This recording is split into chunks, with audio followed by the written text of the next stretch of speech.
Hello. In this video I provide a demonstration of how to carry out and interpret a multinomial logistic regression, which is generally used when values on the dependent variable represent unordered categories. A link for the data as well as this PowerPoint will be made available for download under the video description.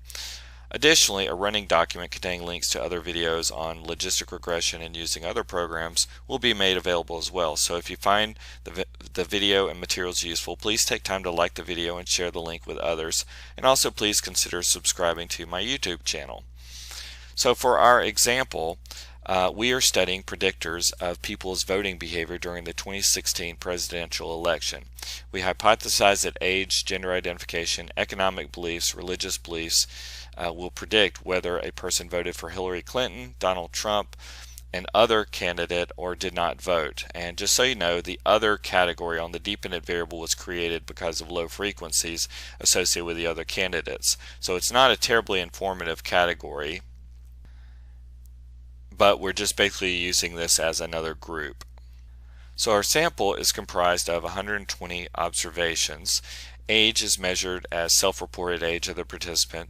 The economic liberalism variable is basically has individuals rating their beliefs on a scale from 1 being extremely conservative to 7 being extremely liberal.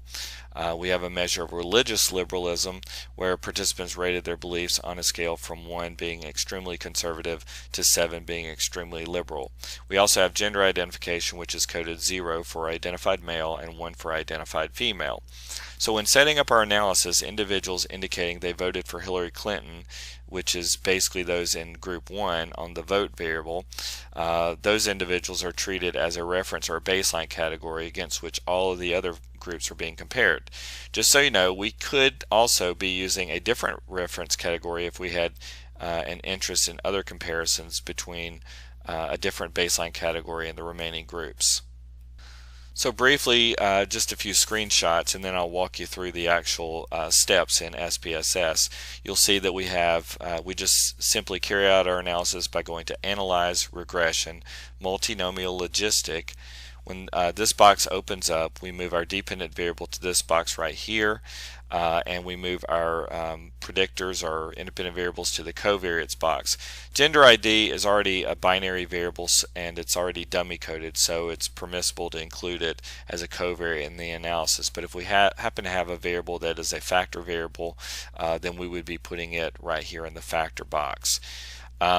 Also, we would want to make sure that our reference category is correctly specified. So right now, by default, the last group on that 2016 variable is specified. So that would be the did not vote group, and so we don't want that to be our baseline or reference category. So what we need to do is to click on this button right here, and when we do it, we get a little box that opens up right here, and so I'm changing this to first category, which Hillary Clinton was basically coded 1 on that particular variable.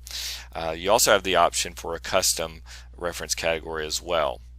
So at any rate, once we've made this change, you can see that now it shows up in our box as first. Now when we click on statistics, a number of defaults show up, and I've added this one right here, classification table, goodness of fit. I even added this one right here, but so that's basically the layout for what I've done for this particular demonstration. So let's walk through it using SPSS kind of in real time.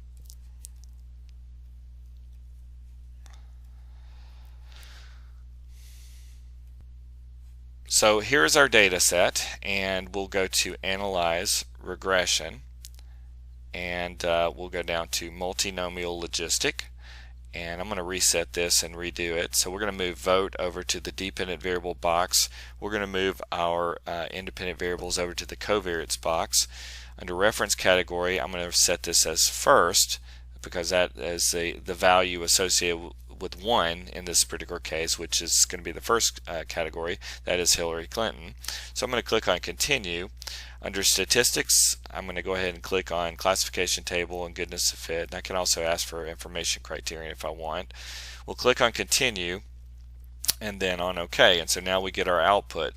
So first off, you get your general information about the model. You can see that we have basically these are used to evaluate the overall fit of the model, and then we can scroll down and look in the parameter estimates table in order to evaluate the contributions of each of the predictors in the model to discriminating between our baseline category and the comparison group. Finally, down at the bottom you'll see that we get a classification table. So rather than me walking through the output, I'm going to go back to my PowerPoint to give you a little bit more of a cleaner walkthrough of the presentation. So let's start off with the model fitting information table. So this contains a likelihood ratio chi-square test which compares the full model with all of the predictors against a null or intercept only model. So statistical significance indicates that the full model represents a significant improvement in fit over the null model. So this is the p-value right here. We see that this is indicating statistical significance. So in this case we would interpret our model containing the full set of predictors as representing a significant improvement in fit over the null. Next we have the goodness of fit table, which contains deviance and Pearson chi-square tests, and basically in this case non-significance is an indicator of good model fit. So you'll see right here that with the Pearson test this is actually significant at the 0.05 level. That would actually indicate poor fit, whereas the deviance chi-square test is non-significant. That would actually indicate good fit. And so sometimes it can be the case where the two test results disagree with each other, and that happens to be the case in this particular demonstration. Next we have the pseudo R-square values. We've got Cox and Snell, Nagelkerke, and McFadden's.